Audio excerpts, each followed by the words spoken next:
الأسبوع ده من كل سنة بيبقى من أسعد الأسابيع علينا كلنا.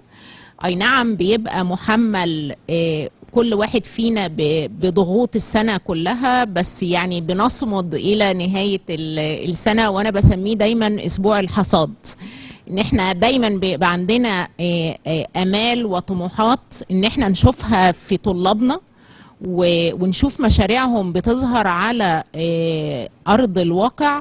فدي من أسعد اللحظات اللي احنا بنتمناها دايما، وكل سنة بتزيد الأحلام والطموحات. فاحنا بنفخر بالكليه فنون تطبيقيه وبالقطاع الفني عموما، لان جامعه حلوان او جامعه العاصمه حاليا هي دايما بتعرف بجامعه الفنون، وبالتالي كليات الفنون لها وضع خاص ولها تميز خاص في المنظومه الاكاديميه المصريه بشكل عام. يعني هي الكليات الاقدم والكليات الاكثر تميزا، واللي بيخرج منها الاساتذه اللي انشأوا يعني كل الكليات، ولغايه النهارده هم اللي بينتدبوا في كل الكليات الفنيه في مصر.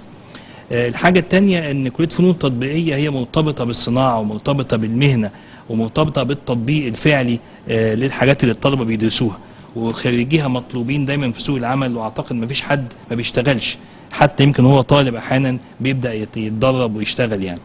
وهي امتداد للتراث الفني المصري القديم اللي بيظهر النهارده في اعمال الطلاب، اللي فيها برضه لسه يعني المستوحى من الفن المصري القديم، لان المصري القديم اهتم بكل هذه الفنون، بالنسيج والطباعه والسجاد والزجاج والصناعات الخشبيه والمعدنيه. فاحنا بجد في ده عشان تخصصي، طبعا انا من كليه سياحه وفنادق، يعني تخصصي الفن المصري القديم يعني الحضاره المصريه القديمه، فبجد ان ده امتداد للحضاره المصريه القديمه بيظهر النهارده في انتاج الطلاب وفي اعمالهم الفنيه.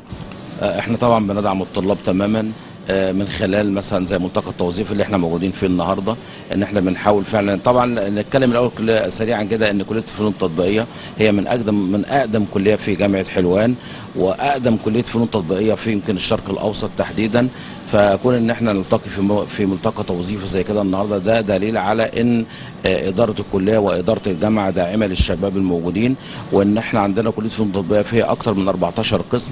كون ان احنا كمان النهارده يكون خريجي الكليات اللي هم شغالين في اماكن موجوده هم اللي يدعموا الكليه في اقامه هذا الملتقى التوظيفي، فدي شيء جيد جدا. وده برضو من توجهات السيد رئيس الجمهوريه فخامه الرئيس عبد الفتاح السيسي، ان احنا فعلا نكون داعمين للشباب في كل خطواتهم. احنا ملاذ بنتكلم عن ملاجئ الطوارئ. احنا فكرتنا جت من ايه؟ فكرتنا جت من ان في ناس اثناء ما بيحصل حروب وكوارث بيترحلوا الاماكن دي مش تكون غير مجهزه خالص لاي حاجه. فاحنا فكرنا ان احنا نعمل الشنطه دي فيها كل المحتويات دي. عباره عن ايه الشنطه؟ عباره عن مرتبه بتتلف عشان خاطر تتحط جوه الشنطه، وعباره عن ستاره عشان الخصوصيه لكل فرد من الافراد، وعباره عن سجاده برضو بحيث ان يكون في حاجه اضافيه يقعدوا عليها، وعاملين كمان في المرتبه تاي اند داي من جوه قطن، وعاملين كرسي بيتفتح ويتقفل عشان يبقى سهل برضو اللي هو يخش جوه.